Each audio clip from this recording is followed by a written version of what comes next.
उठ जाता है। संसार को जिसने जान लिया, परमेश्वर को पहचान लिया। संसार को जिसने जान लिया, परमेश्वर को पहचान लिया। बस निश्चय मन में ठान लिया, क्या इस दुनिया से नाता है। भगवान भजन करने के लिए जो प्रात समय उठ जाता है। नहीं निंदा सुन घबराता जो, नहीं मान के अंदर आता जो। नहीं निंदा सुन घबराता जो, नहीं मान के अंदर आता जो। एक सेवा धर्म निभाता जो, वह तो ऊंचा उठ जाता है। भगवान भजन करने के लिए जो प्रात समय उठ जाता है। आनंद की वर्षा होती है, दुनिया में वही सुख पाता है। जो उत्तम कर्म कमाता है, वह मौत से भय नहीं खाता है। जो उत्तम कर्म कमाता है, वह मौत से भय नहीं खाता है। हंस हंस कर प्राण गंवाता है, वो सच्चा वीर कहाता है। भगवान भजन करने के लिए जो प्रात समय उठ जाता है। आनंद की वर्षा होती है, दुनिया में वही सुख पाता है। इस देश का कर कल्याण पिता देकर शक्ति का दान पिता। इस देश का कर कल्याण पिता देकर शक्ति का दान पिता। ये सेवक है अज्ञान पिता, तव चरणों में शीश झुकाता है।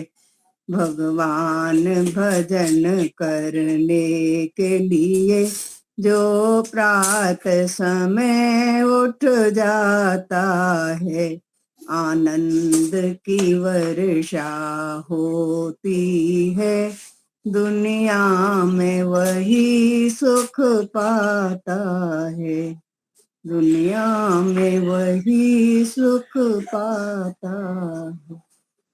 धन्यवाद। बहुत सुंदर, बहुत सुंदर, बहुत अच्छा भजन बहुत अच्छा था, गाया भी अच्छा। भजन पुराना है लेकिन राग बदल दिया, अच्छा था। और एक भजन कोई ले सकते हैं, बानोबेन या तो रसीलाबेन, कोई भी लिए नया भी गा सकते हैं।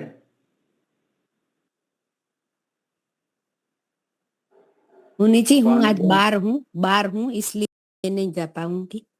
अच्छा, बानोबेन जी नमस्ते जी, गाइए।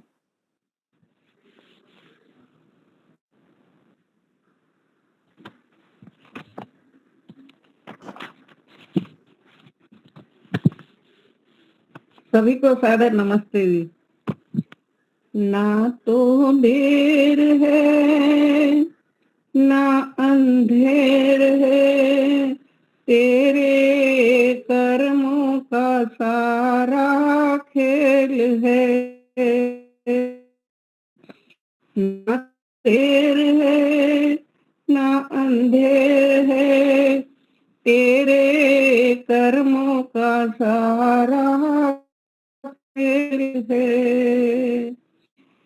कि मन में ज्योति जगा ले और जीवन में कर ले उजाले। नेकी के मन में ज्योति जगा ले और जीवन में कर ले उजाले।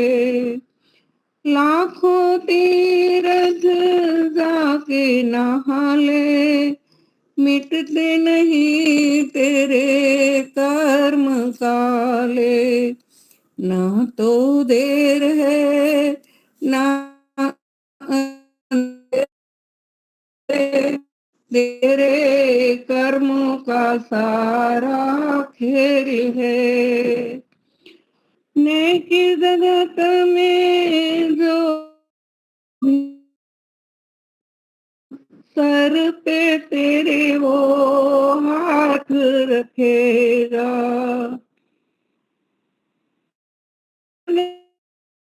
जो भी करेगा सर पे तेरे वो हाथ रखेगा। मुख से कोई बिन मांगे वो सब कुछ देगा। मुख से कुछ भी ना देगा, बिन मांगे वो सब कुछ देगा। ना तो देर है ना अंधेर है, तेरे कर्मों का सारा खेल है। अपने कर्म ही सुख देता है, अपने कर्म ही दुख देता है। कर्म बस जीवन देता है, कर्म मिटे जीवन मिटता है। ना तो देर है ना अंधेर है, तेरे कर्मों का सारा खेल है। तेरे कर्मों का सारा खेल है। समय देने के लिए धन्यवाद मोनी जी। बहुत सुंदर। प्रभु के दरबार में नहीं देर नहीं अंधेर, सारा कर्मों का ही खेल है। तो आज हमारे वक्ता आचार्य रमेश दर्शनाचार्य जी लाकरोड़ा, तो वहाँ से अभी मैं उनको निमंत्रित करता हूँ। ये मोबाइल उन्हीं को मैं देता हूँ। व्यवहार बानु प्रारंभ करते हैं।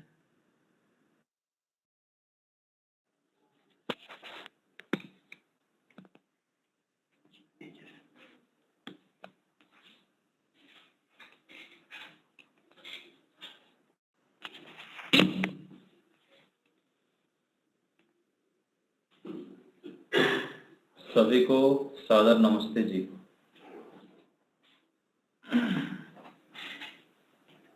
मेरी आवाज सबको आ रही है? जी आ रही है। आ रही है। हाँ जी आ रही है। ठीक है, तो हम सभी मिलके एक बार ओम का उच्चारण करेंगे, एक बार गायत्री मंत्र, फिर आगे चर्चा करेंगे। ओम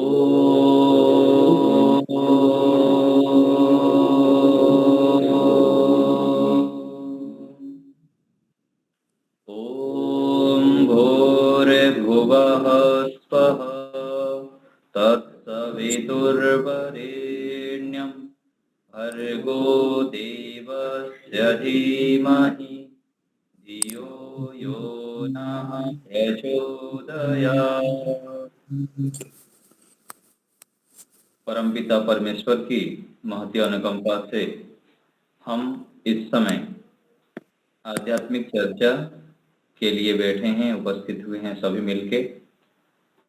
व्यवहार भानु ग्रंथ का हम स्वाध्याय कर रहे हैं। तो पीछे हमारा 4 श्लोक हो गया था, या 5वां भी शायद हो गया होगा, तो 5वां को पुनः एक बार देख लेते हैं, फिर आगे बढ़ते हैं। 5 नंबर श्लोक है, प्रवृत्त वाक् चित्रकथा ऊहवान प्रतिभानवान आशु ग्रंथस्य वक्ता च यह स पंडित उच्यते। पंडित अर्थात बुद्धिमान, ज्ञानवान, विद्यावान कैसे होते हैं, और हमें पंडित बनना है। किसको बनना है? हमको बनना है। तो हमको जब बनना है तो इन गुणों को हमको धारण करना है। जो होता है वो होता होगा, कहीं होता होगा, वो हमारे साथ कोई लेन देन नहीं। मुख्य है हमको पंडित बनना है और इन गुणों को मुझे धारण करना है। ऐसे विचार लेते हुए हम इसको पढ़ रहे हैं। तो जिसकी वाणी सब विद्याओं में चलने वाली, अत्यंत अद्भुत विद्याओं की कथा को करने, बिना जाने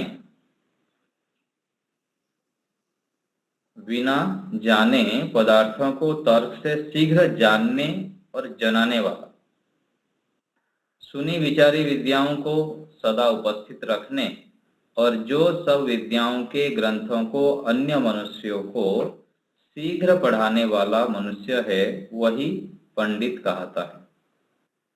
पहला आया कि वाणी सब विद्याओं में चलने वाली। समाज में अथवा जगत में अनेक विद्याएं हैं, लेकिन जो मुख्य व्यवहारिक चीजें हैं, जो हमारे जीवन से संबंधित है अथवा जिससे हमारा जीवन शीघ्रता से सफल होता है, उतनी तो हमारे पास होनी चाहिए। और जो व्यवहारिक चीजें हैं अथवा आध्यात्मिक विषय है, मोक्ष प्राप्ति में सहयोगी है, ऐसी मूलभूत जो तत्व जिसके पास है वह क्या है? सब विद्या है। तो उसमें हमारी बुद्धि चलने वाली होनी चाहिए, पंडित की होती है, चलती है बुद्धि। अत्यंत अद्भुत विद्याओं की कथाओं को करने वाले। तो जो भी हम चर्चा करते हैं अथवा किसी को पढ़ाते हैं, उपदेश करते हैं, तो उसमें अनेक प्रकार से प्रेरणाएं और उत्साहवर्धन करने वाली बातें होनी चाहिए। निराशा, उदासीनता वाली बातें होने से फिर व्यक्ति उदास हो जाता है, निराश हो जाता है। जैसे हम अपने आप को क्या मान के चलते हैं?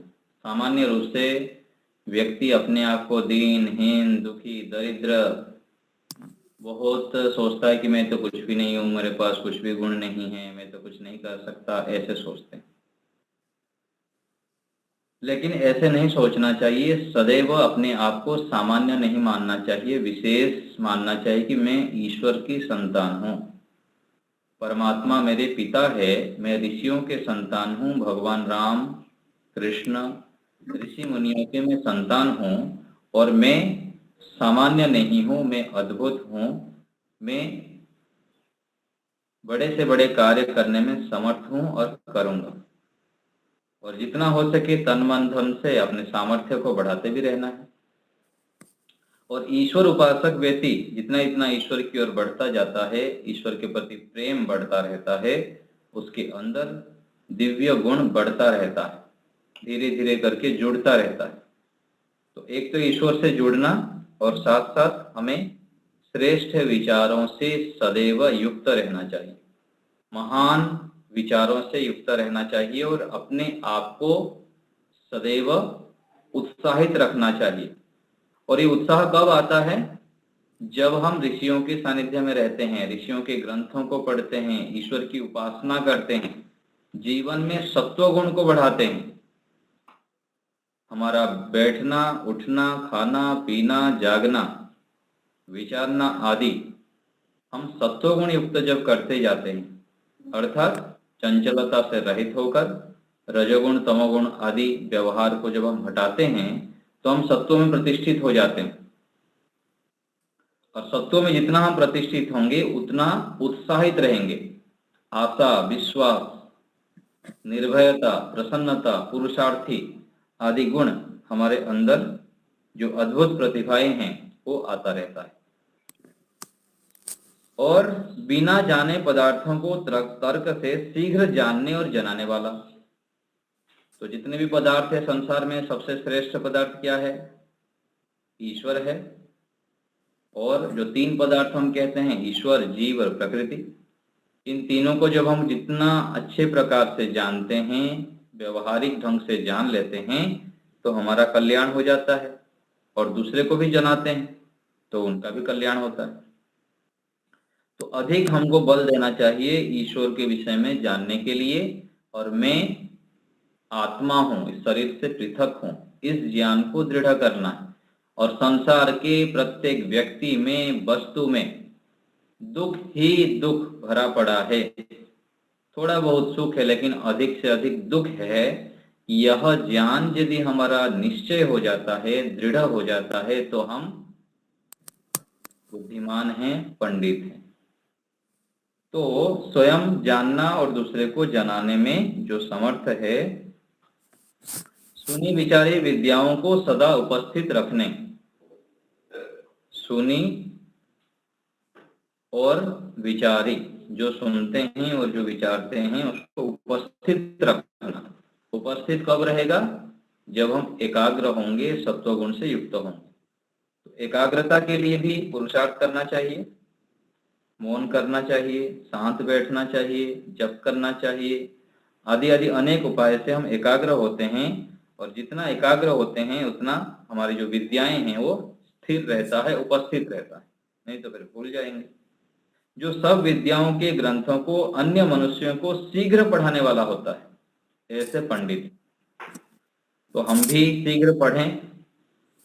ये गमन भाई जो है ना, अपना माइक म्यूट कर दीजिए। हाँ, तो हम भी सभी पुस्तकों को शीघ्र पढ़ें और हमारे पास जो आते हैं, जो भी जिज्ञासु हैं, उनको भी अच्छी अच्छी बातें पढ़ाएं, समझाएं।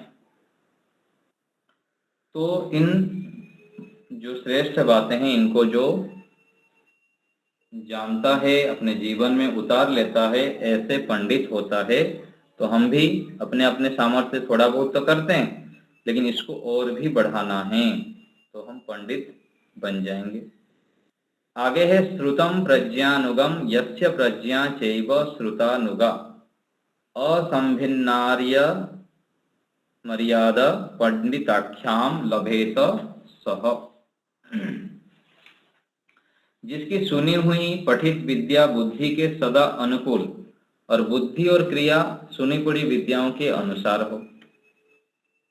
जो हम पढ़ी हैं, सुनी हैं, पठित जो विद्याएं हैं वो बुद्धि के अनुकूल हो और बुद्धि और क्रिया सुनी पड़ी विद्याओं के अनुसार हो। अर्थात जो हम जानते हैं, इस गेट को बंद कर, जो हम जानते हैं, पढ़ते हैं, सुनते हैं, वो क्या है, हमारे व्यवहार में आ जाए।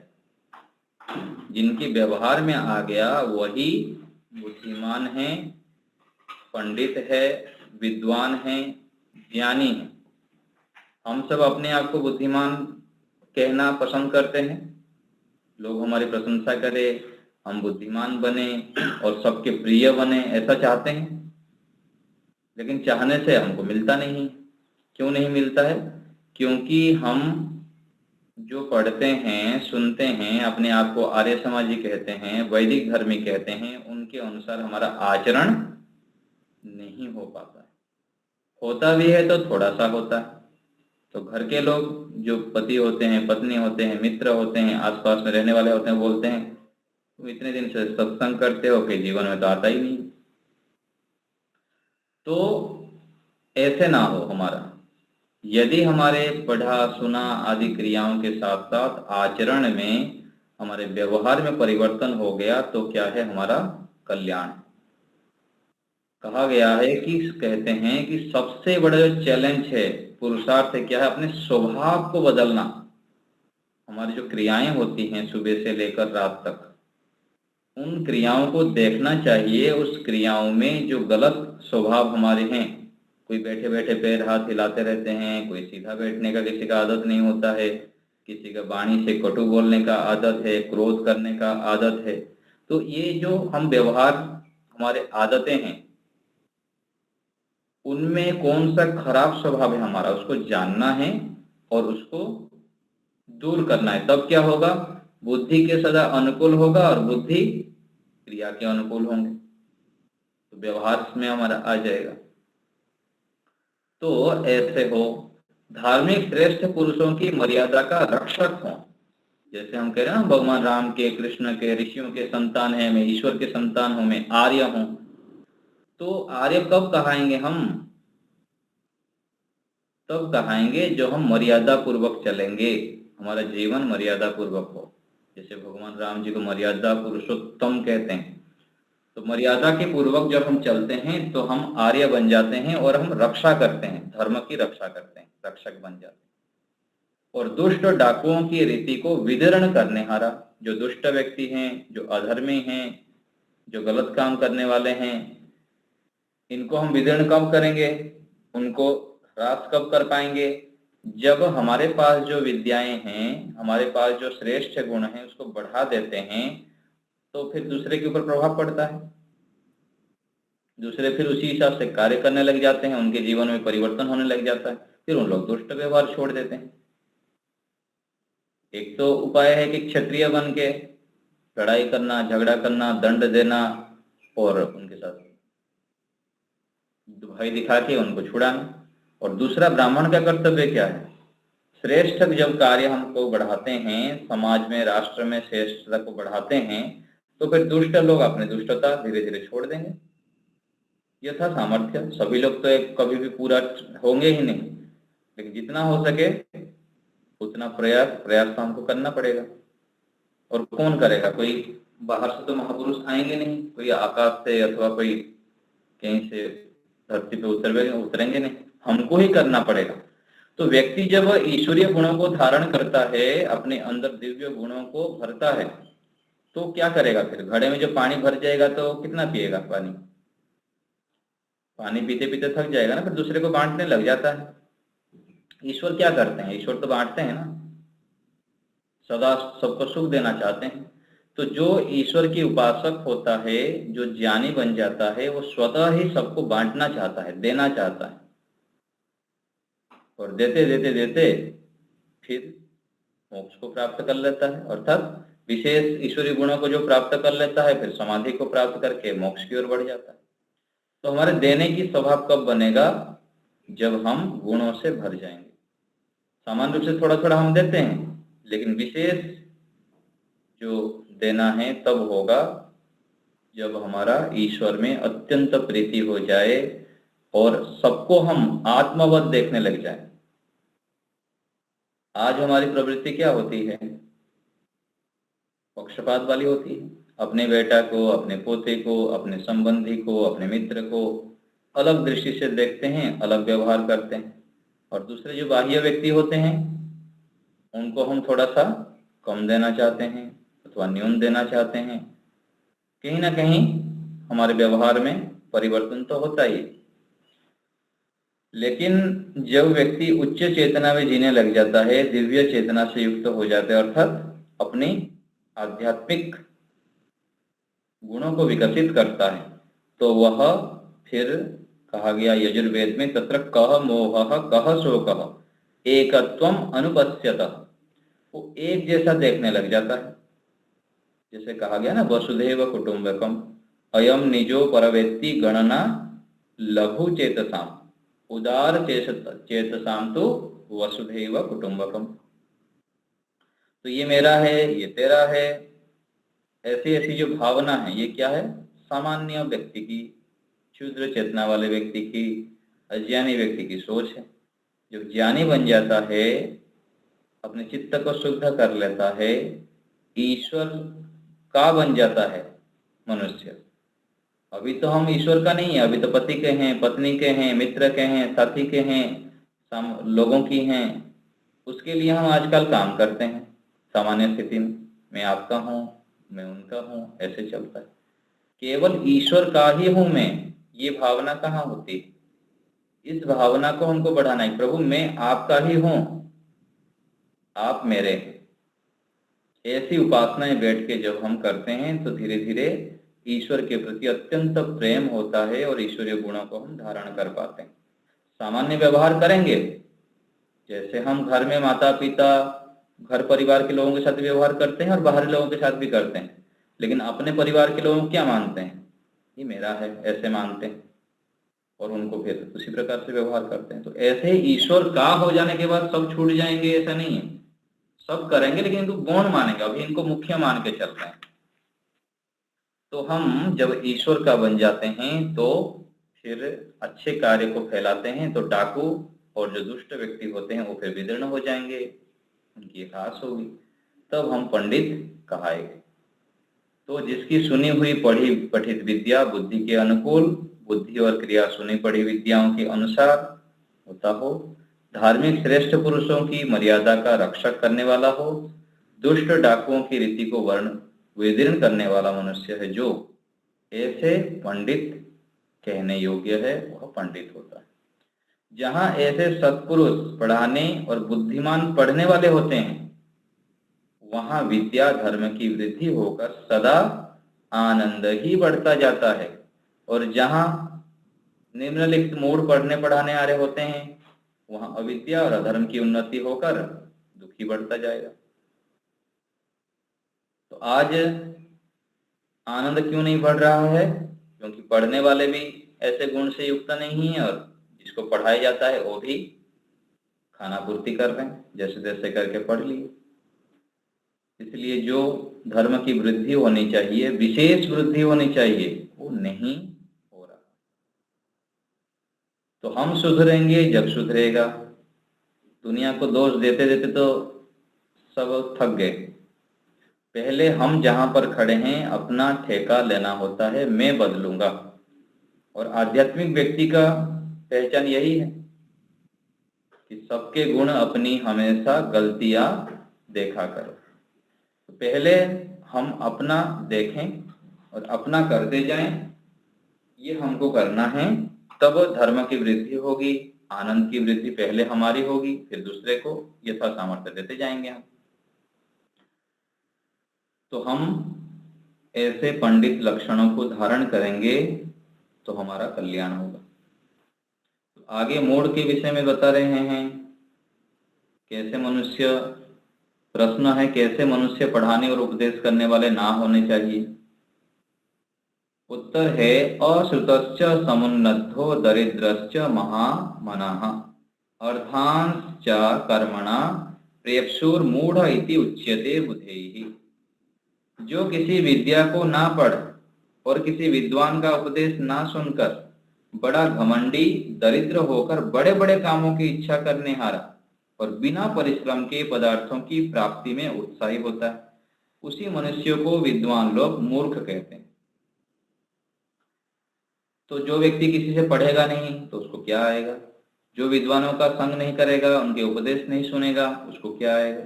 फिर वो घमंडी बन जाएगा, है ना। और घमंडी होकर, दरिद्र होकर बड़े बड़े कामों की इच्छा करेगा और बिना परिश्रम के पदार्थों की प्राप्ति।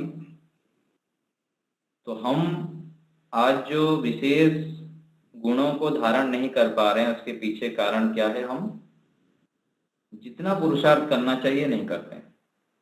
करते तो हैं लेकिन सामान्य पुरुषार्थ करते हैं। आज जो धर्म की, वैदिक संस्कृति की, आर्य परंपरा की उन्नति, प्रगति जो फैलाना चाहिए वो नहीं हो पाए, उसके कारण क्या है? हम स्वयं ही दोषी हैं। क्योंकि कहा गया कि भूखंड विजेता वही हुआ, अतुलित बल यश अग्रेता वही हुआ, जिसने न कभी आराम किया, जिसने न कभी विश्राम किया। भूखंड विजेता वही हुआ, अतुलित यश अग्रेता वही हुआ। तो जो आज अधर्मी लोग हैं, उन लोग दिन रात लगे हुए हैं, दिन रात एक करके उन लोग अपने धर्म को, संस्कृति को बढ़ाने में लगे हुए हैं। उनकी तुलना में हम जितनी पुरुषार्थ करनी चाहिए नहीं करते हैं। इसीलिए आज हम स्वयं भी कमी महसूस करते हैं, अधूरा महसूस करते हैं, अपने आप को न्यूनता महसूस करते हैं और बाकी दूसरे में भी ढूंढते हैं। तो यहाँ कहा गया कि बिना परिश्रम के पदार्थों की प्राप्ति करने वाला जो इच्छा रखता है वो क्या है? मूर्ख कहता है।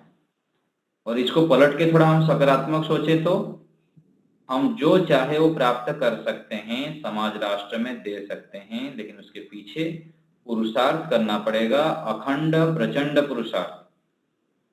पुरुषार्थ की पराकाष्ठा दिन रात लगनी पड़ेगी।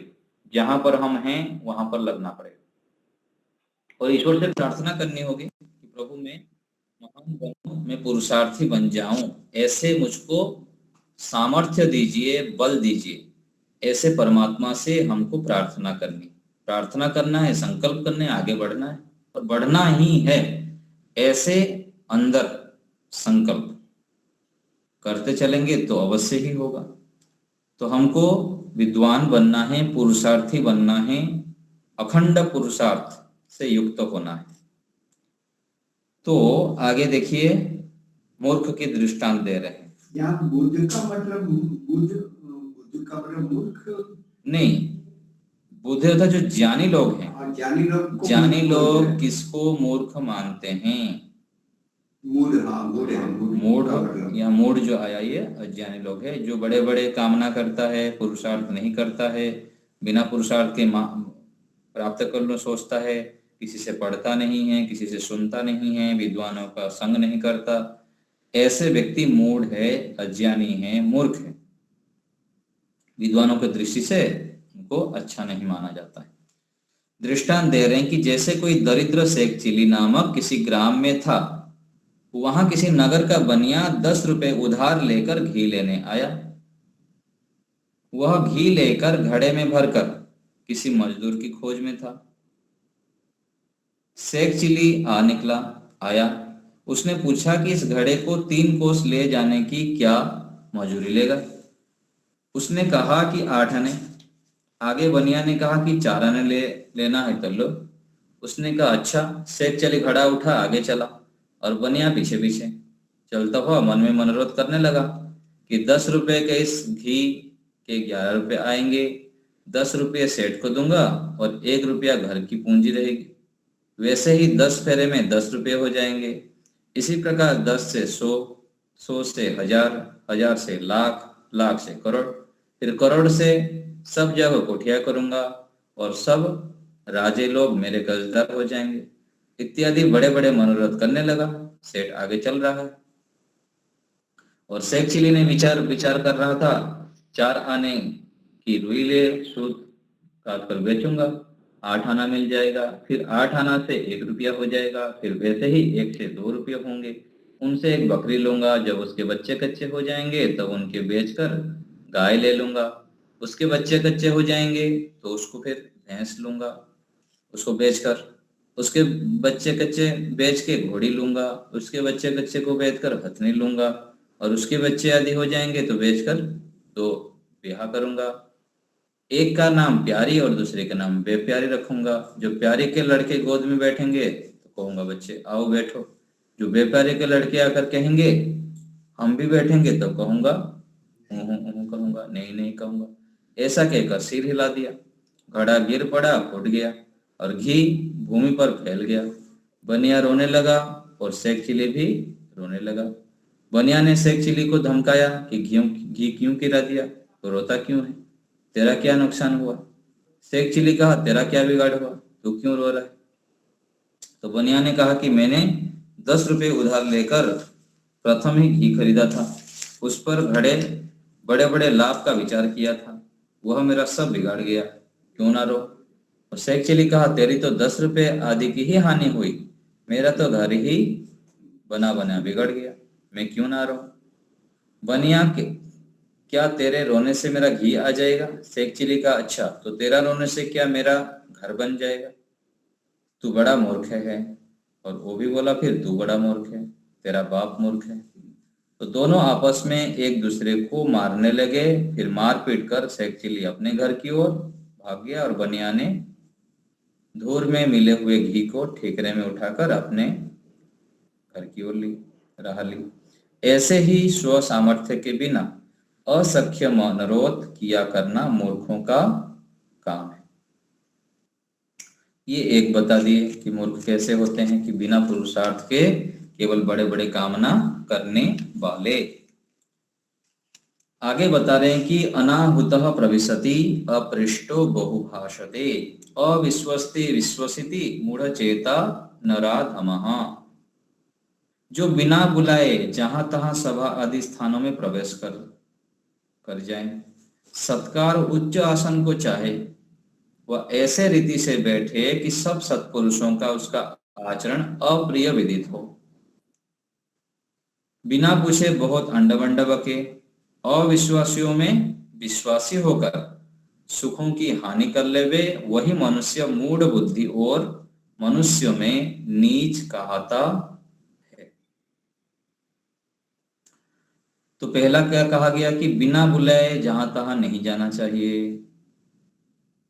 और मान लीजिए किसी के साथ जाना हुआ तो कोई समस्या नहीं, फिर भी वहां जाकर फिर अच्छी प्रकार से हमको वहां शामिल होना चाहिए, उनको आशीर्वाद देनी चाहिए और वहां पर अच्छे व्यवहार करने चाहिए। एक तो वहां जब जाएंगे तो वहां पर फिर बड़े बड़े इच्छा करे कि मुझको प्रशंसा करे, फूल माला पहनाए और मुझको सम्मान क्यों नहीं मिला, और जहां पर बैठना नहीं है वहां जाके बैठ जाए। मान लीजिए कहीं पर अच्छे व्यक्ति अथवा किसी विशिष्ट व्यक्ति को बैठने का होगा, वहां जाके बैठ जाए। ऐसी रीति से बैठे कि सब सत्पुरुषों का उसको आचरण अप्रिय विदित हो। ऐसा करने वाला क्या है? मूर्ख कहते हैं। और बिना पूछे बहुत अंडवंड बकना, यह हम देखते हैं व्यवहार में। यहाँ पर बिना पूछे भी हम बोलने लग जाते हैं। दो व्यक्ति बात कर रहे हैं, तीसरे व्यक्ति जाकर वहां अपनी बड़ाई दिखाने लग जाए, तो ये क्या है? ठीक नहीं है। और अविश्वासियों में विश्वासी होकर सुख की हानि कर लेवे। अविश्वासियों में विश्वासी होकर अर्थात जो विश्वास करने योग्य नहीं है, जो दुष्ट है, उनको ठीक से पहचान नहीं पाना, तो ये भी हानिकारक है। तो पहचानना पड़ता है हमको कौन अच्छा है कौन बुरा है, किनसे हमको मित्रता करनी चाहिए। नहीं तो जो आज हम देखते हैं समाज में क्या होता है, मित्र साथी जब वो अच्छी नहीं चुनते हैं, हम श्रेष्ठ नहीं चुनते हैं, बैठना उठना आदि यदि अच्छे लोगों के साथ नहीं करते हैं, तो वहां पर अपना हानि हम कर लेते हैं। तो ये हमको आना चाहिए, बुलाने पर जाना और अनावश्यक रूप में जाके वहां पर सम्मान की इच्छा नहीं करनी है। अंड कहीं पर बोलना नहीं है जहां कुछ नहीं बोलने योग्य है विशिष्ट व्यक्तियों के बीच में। और विश्वास करने योग्य व्यक्ति के ऊपर भी विश्वास करनी चाहिए। यदि इससे विपरीत हम कुछ करेंगे तो फिर हम मूढ़ बुद्धि वाले कहे जाएंगे, मूर्ख कहे जाएंगे और मनुष्य में नीच कहे जाएंगे। जहां ऐसे ऐसे मूढ़ मनुष्य पठन पाठन आदि व्यवहारों को करने हारे होते हैं, वहां सुख का तो दर्शन कहाँ। तो यदि ऐसे सब दुष्ट व्यक्ति आ जाएंगे, मूढ़ बुद्धि वाले आ जाएंगे, तो सुख कहाँ से होगा? स्वयं भी दुखी रहेंगे, दूसरों को भी दुखी करेंगे। आज यही तो हो रहा है घर परिवार में, समाज में, कि व्यक्ति के पास कमजोरी है, कमी है और अज्ञानता है, इसलिए स्वयं भी दुखी हैं और दूसरों को भी दुखी करते हैं। क्योंकि हमारे पास जब धर्म आचरण होगा, श्रेष्ठ आचरण होगा, ईश्वर भक्ति होगा, वेदानुकूल आचरण होगा, धर्मानुकूल आचरण होगा, न्याय आचरण होगा, हम यदि सत्वगुण से युक्त होंगे तो दूसरे के साथ भी ऐसे ही करेंगे। नहीं तो फिर हम यदि खाली हैं तो फिर दूसरे को भी क्या देंगे हम? फिर उससे भी फिर दुखी करेंगे हम, फिर अपेक्षाएं करेंगे कि वो ऐसा करे वो ऐसा करे। आज क्यों सब दुखी है? दुखों के पीछे मूल कारण है अपेक्षाएं। ये ऐसा क्यों नहीं कर रहा है, इनको ऐसा करना था। सब जगह पर हम देखें, जहां जहां भी देखेंगे लड़ाई झगड़ा वाद विवाद, उसके मूल में यह है कि अपेक्षाएं आशाएं, कि इनको ऐसा करना चाहिए, इनको ऐसा करना चाहिए। और इससे विपरीत यदि व्यक्ति बुद्धिमान बन जाए तो वो सब सोचने का समय ही नहीं मिलेगा। क्षण क्षण में जो व्यक्ति ईश्वर को पकड़ के रखता है, ईश्वर प्रणिधान करता है, वेदादि शास्त्रों के पढ़े सुने विषय को विचार करता है, अपने आप को आत्मा मानता है। और ऋषि दयानंद जी क्या लिखते हैं यजुर्वेद के भाष्य में, एक मंत्र के भावार्थ में लिखते हैं कि मनुष्य को हर समय क्या सोचना चाहिए कि कभी भी मेरी मृत्यु हो सकती है। इस बात को हर समय याद रखना चाहिए, स्मरण रखना चाहिए कि अभी हो सकती है। यदि कोई व्यक्ति ऐसे मान के चलेगा, ये चीज को स्मरण रखेगा, तो ये वाद विवाद लड़ाई झगड़ा दूसरे के दोष देखना आदि कहाँ समय है। क्या कहा गया भजन की पंक्ति में कि दुखदाई है इस संसार में ये जितने हैं विषय, जितने विषय हैं काम क्रोध लोभ आदि, ये सब क्या है दुखदाई। और ये विषय से कैसे बचेंगे? परमात्मा को छोड़कर तुम्हें भूलकर हम इस जग में बनते हैं अपराधी पग पग पर। परमात्मा को जितना क्षण हम भूले रहेंगे, जितने सेकंड भूले रहेंगे, जितना मिनट भूले रहेंगे, उतना क्या है कभी भी हम पग पग पर फिर विषयों के जंजाल में फंस जाएंगे, चक्रव्यूह में फंस जाएंगे, फिर दुखी होते रहेंगे। तो जो व्यक्ति ईश्वर को हर समय पकड़े रखता है, हर समय आत्मा को स्मरण रखता है, मृत्यु को स्मरण रखता है, शरीर की अनित्यता को स्मरण रखता है, वो कहाँ इन सब छोटे छोटे चीजों में उलझेगा। राग द्वेष, कौन क्या कर रहा है, कौन कहाँ जा रहा है, इनको ऐसा करना चाहिए, उनको ऐसा करना चाहिए, वो ऐसा क्यों नहीं कर रहा है, वो समय कहाँ रहेगा इसके पास। वो तो हर समय धुन में रहेगा, अपना नशे में रहेगा, जैसे नशेड़ी लोग रहते हैं ऐसे ही भगवत नशे में रहेगा।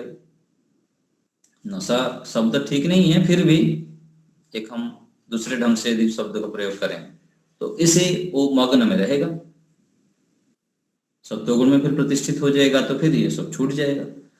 तो यहां विषय आ रहा था कि इसलिए बुद्धिमान लोग ऐसे मूढ़ व्यक्ति से दूर रहे और श्रेष्ठ हम गुणों से युक्त रहें। जब हम परमात्मा से संबंधित गुणों से युक्त रहते हैं तो यह जो अप्रासंगिक अथवा जो गलत चीजें हैं उनकी ओर ध्यान देने की हमारे पास समय ही नहीं होता। यदि हम फिर उसी प्रकार से जीने लग जाएंगे तो हम ऐसे ही बन जाते हैं, क्योंकि जैसे हमारे सुनना विचारना देखना आदि होता है ऐसे ही तो हम बनते हैं। तो इन श्रेष्ठ व्यवहारों को जब हम बढ़ाते हैं, ईश्वर को पकड़े हुए चलते हैं, तो हम फिर ईश्वरमय हो जाते हैं, ईश्वरीय गुणों से युक्त हो जाते हैं। फिर वही व्यक्ति, जो व्यक्ति को आज लोग निंदा चुगली और अपमान कर रहे थे, सामान्य सोच रहे थे, उनका वैल्यू नहीं दे रहे थे, वही व्यक्ति को फिर उन लोग पूजने लगते हैं, सम्मान देने लगते हैं, उनका मार्गदर्शन लेते हैं, उनको सहयोग करने लग जाते हैं। तो हमको ऐसे बनना है, और ये कठिन नहीं है, दुर्लभ नहीं है, असंभव नहीं है। प्रारंभ करने की बात है, और यदि हम प्रारंभ किए तो उसको बढ़ाने का अभ्यास करनी बस, कि हमको सदैव ईश्वर से जुड़े रहना है और परमात्मा को पकड़े हुए चलना है, मौन रहना है, गंभीर रहना है, पुरुषार्थी बनना है, प्रमादो मृत्यु, आलस्य को छोड़ना है। आलस्यम ही मनुष्याणाम महान रिपु। तो आलस्य को छोड़ के जब हम पुरुषार्थी बनते हैं तो यह जो श्रेष्ठ गुण है, पंडित का गुण है, हमारे अंदर आने लग जाता है। तो बुद्धिमान लोग ऐसे मूढ़ों से दूर रहते हैं। इनके साथ पठन पाठन क्रिया को व्यर्थ समझकर पूर्वोक्त धार्मिक विद्वानों का प्रसंग और उन्हीं से विद्या का अभ्यास किया करें। मूर्खों से दूर रहें और सुशील बुद्धिमान विद्यार्थियों ही को पढ़ाया करें। ये विद्वान और मूर्ख के लक्षण विधायक श्लोक विदुर प्रजागर के 32वें अध्याय के हैं, ये बता दिए। समय कितना हुआ? 4:49। अभी इतना पूरा कर रहे हैं। ठीक है, तो हम थोड़ा सा आगे बढ़ जाते हैं। तो जो विद्या पढ़े और पढ़ावें, निम्नलिखित दोष ना हो उनके अंदर। कैसा होना चाहिए हमारा गुण, कौन कौन सा दोष नहीं होना चाहिए विद्यार्थी के अंदर। और जो व्यक्ति ईश्वर भक्त हैं, साधक व्यक्ति हैं, वो तो जब तक मोक्ष नहीं हो गया तब तक विद्यार्थी हैं। सच्चाई तो यही है। तो हम विद्यार्थी हैं, तो हमारे अंदर क्या क्या दोष नहीं होना चाहिए, क्या क्या गुण होना चाहिए, ये सब बता रहे हैं। तो दोष पहले बता रहे हैं कि पढ़ने और पढ़ाने वाले के अंदर ये दोष ना हो। आलस्यम मदमोहो च चापल्यम गोष्ठिरेव च स्तब्धता चाभिमानित्वम तथा त्यागित्वम एव च एत वै सप्त दोषाः स्युः सदा विद्यार्थिना मताः। विद्या सुखार्थिनः कुतो विद्या नास्ति विद्यार्थिनः सुखम। सुखार्थी वा त्यजेत विद्या, विद्यार्थी वा त्यजेत सुखम। 7 दोष बता दिए। आलस्य, नशा करना, मूढ़ता अर्थात तमोगुण, बुद्धि काम ही नहीं कर रही है। चपलता, निंदा चुगली इधर उधर की बातें करना, व्यर्थ इधर उधर की अवंड बातें करना। जड़ता, कभी पढ़ा कभी नहीं पढ़ा। अभिमान और लोभ लालच, ये 7 विद्यार्थियों के लिए विद्या के विरोधी हैं। तो यदि ये सब दोष रहेगा, आलस्य रहेगा, नशा रहेगा। नशा कितने प्रकार की होती है? हम केवल सोचते हैं कि शराब पीना और जो अलग अलग प्रकार के लोग खाते हैं ये नशा। यदि हम थोड़ी सूक्ष्मता में जाएंगे ना, तो व्यक्ति की कितने प्रकार की नशा होती है। रोटी में भी नशा है, रोटी के बिना व्यक्ति रह नहीं पाता है। रोटी 3 खाना है तो 6 खा लेता है, ये भी तो नशा है जो हमको हानिकारक होता है, हमारे शरीर को नाश करता है। अधिक सोने का भी नशा है, व्यक्ति रात्रि को देर तक जागने की नशा होता है, पकड़ के मोबाइल बैठा रहता है।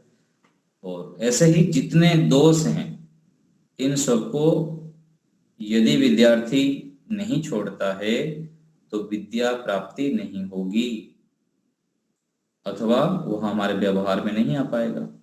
तो व्यर्थ है, इधर उधर की बातें करने वाला भी विद्या प्राप्त कैसे करेगा? अनावश्यक विचारों का यदि संग्रह किया हो तो परिग्रह हो जाएगा। और जड़ता, कभी पढ़ लिया कभी नहीं पढ़ा। तो जो हम पढ़ते हैं सुनते हैं उनको लिखना भी चाहिए, बार बार आवृत्ति भी करनी चाहिए, तब जाके विद्या व्यवहार में आ पाता है। नहीं तो केवल सुन लेने से विशेष लाभ नहीं हो पाता है। तो जो पढ़ते हैं सुनते हैं उसको, जो मुख्य मुख्य बातें हैं उनको लिखना भी चाहिए। लिखकर अथवा हाईलाइट करके जो जो पुस्तक हम पढ़ते हैं उसको पुनः पुनः आवृत्ति करना होता है। तो अभिमान नहीं करना है। अभिमानी व्यक्ति भी विशेष ब्रह्म विद्या को अथवा कोई भी विद्या को प्राप्त नहीं कर पाता है। तो ये 7 दोष विद्यार्थियों के लिए हानिकारक है, क्योंकि जिसको सुख चयन करने की इच्छा है, आगे के सूत्र लिख रहे हैं, श्लोक का अर्थ लिख रहे हैं, जिनको सुख चयन करने की इच्छा है उसको विद्या कहाँ? तो सुख शांति में लगा रहेगा, खाना पीना मौज मस्ती करेगा, विद्या कहाँ आएगी? और जिसका चित्त विद्या ग्रहण करने कराने में लगा हुआ है उसको विषय संबंधित सुख चयन कहाँ पर है? वो तो पढ़ने में, पढ़ाने में, उसके ऊपर मनन करने में, उसको जीवन में लाने के लिए पुरुषार्थ कर रहा है। इसलिए विषय सुखार्थी विद्या को छोड़ दे। क्या कहा गया मनुस्मृति में? अर्थ कामेषु असक्तानां धर्म ज्ञानम विधीयते धर्मम जिज्ञासमानानां प्रमाणम परमम श्रुति। जो अर्थ और काम में फंसा हुआ है, दिन रात सुबह से लेकर रात्रि तक पैसा पैसा पैसा, रात्रि 12 बजे भी पैसा, तो उसको कहाँ धर्म का ज्ञान होगा? और जो कामना में फंसा हुआ है, संसार की इच्छाएं इच्छाएं इच्छाएं, उनको भी कहाँ धर्म का ज्ञान होगा? तो अर्थ और काम में जब फंसा हुआ है उसको धर्म का ज्ञान नहीं होता है। और जिसको धर्म का ज्ञान करना है उसके लिए क्या है? परमम श्रुति ही, श्रुति के स्मरण जाए, वेद के स्मरण जाए, ऋषियों के स्मरण में शरण में जाए, श्रेष्ठ विद्वानों के सानिध्य में जाए, तब वह धर्म का ज्ञान कर पाता है। तो अर्थ और काम से दूर रहना पड़ेगा। इसलिए कहा गया कि विषय सुखार्थी विद्या को छोड़े और विद्यार्थी विषय शोक से विषय सुख से अवश्य अलग रहे, नहीं तो परम धर्म रूप विद्या का पढ़ना पढ़ाना कभी नहीं हो सकता है। आजकल स्कूल कॉलेजों में देखिए क्या स्थिति, क्या पढ़ाई थोड़ी हो रहा है वहां पर, बस टाइम पास चल रहा है, ना जीवन में कुछ धर्म आचरण है ना कुछ है। तो विद्या का तो फल है कि मनुष्य तैयार करना, देवता तैयार करना। और वहां पर देखिए बड़े बड़े आईएएस बन जाते हैं, कलेक्टर बन जाते हैं, कितने कितने बड़े बड़े डिग्रियां ले लेते हैं, डबल एमए कर लेते हैं, पीएचडी कर लेते हैं। और सोना, उठना, जागना, जीवन में ना संयम है ना कुछ, ये क्या है, राक्षस तैयारी हो रहे हैं। तो जब तक विषय सुख को नहीं छोड़ेंगे तब तक हम परम धर्म रूप जो विद्या है, श्रेष्ठ विद्याएं हैं, वेद विद्याएं हैं, और जीवन को बदलने वाले, अपने लक्ष्य को प्राप्त करने वाली विद्याएं हैं, उनको प्राप्त नहीं कर सकते। तो ये जो श्लोक है महाभारत के विदुर नीति के हैं, 36 में लिखा है। तो हम अपने आप को सौभाग्यशाली माने कि हमको ऋषियों की विद्या पढ़ने पढ़ाने को मिला है, सुनने सुनाने को मिल रहा है। हम श्रेष्ठ हैं, ईश्वर के संतानें हैं, आर्य हैं, ऐसे मानते हुए अपने आप को गौरवान्वित माने, श्रेष्ठ माने और निरंतर पुरुषार्थी बनने का संकल्प करें। जहां भी हम हैं वहां पर पुरुषार्थ प्रिय बने, श्रेष्ठ गुणों को धारण करें और विशेष ईश्वर में हमारी रुचि हो, ईश्वर का ध्यान करें हम प्रत्येक दिन, चाहे 5 मिनट के लिए भी हो। रात्रि को सोने से पहले 10-15 मिनट ईश्वर को पकड़ के ही सोइए, गायत्री मंत्र जप करिए, ओम जप करिए, ईश्वर चिंतन करके सो जाइए। तो सुबह उठते ही, आँख खुलते ही पुनः परमात्मा से जुड़ जाएंगे हम, और सुबह उठते ही ईश्वर से जुड़ जाएंगे तो दिन भर हमारा फिर श्रेष्ठ होगा, पवित्र होगा, दिव्यता से युक्त होगा। रोज व्यायाम करें, नहीं तो अंदर की शुद्धि नहीं होगी। प्राणायाम करें, ध्यान करें और भोजन सत्वगुण युक्त करें। ऐसे करने पर हम अवश्य ही जीवन को श्रेष्ठ बना सकते हैं और ईश्वर के प्रिय बन सकते हैं, अपने लक्ष्य को प्राप्त कर सकते हैं। 2 मिनट के लिए किसी को कुछ पूछना तो बताइए, फिर विराम करेंगे, विराम की ओर चलेंगे। शंकर जी आप शांति पाठ कराइए और जय घोष। शंकर जी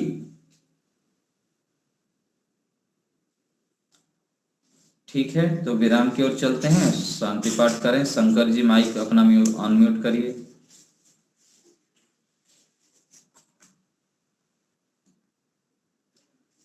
माइक अपना म्यूट है शंकर जी का।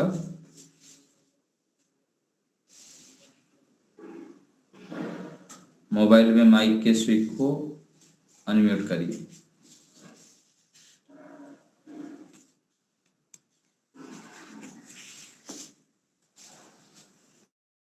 हाँ शंकर जी, आपकी आवाज नहीं आ रही है, आवाज आप क्लिक करिए। चलो कोई बात नहीं, मैं आ गए। हाँ हाँ ठीक है, अभी बोलिए। हाँ, लिंक से हट गए थे जी शांति पाठ हो जय घोष। जी।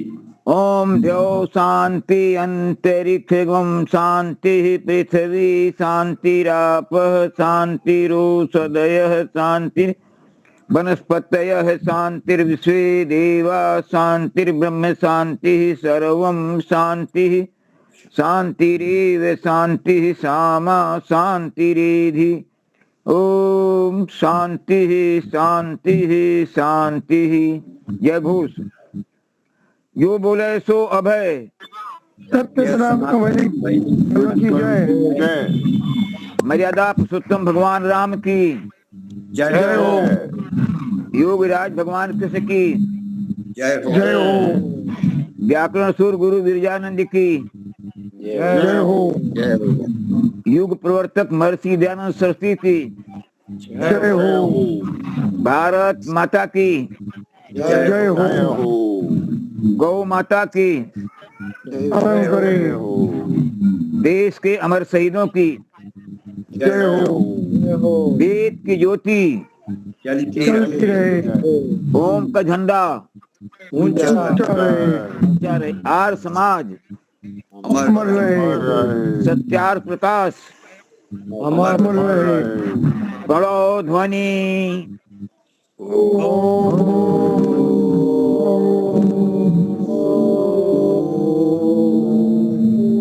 वैदिक अभिवादन सबको सादर।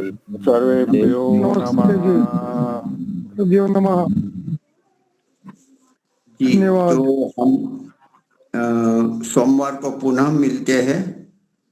नमस्ते जी, धन्यवाद।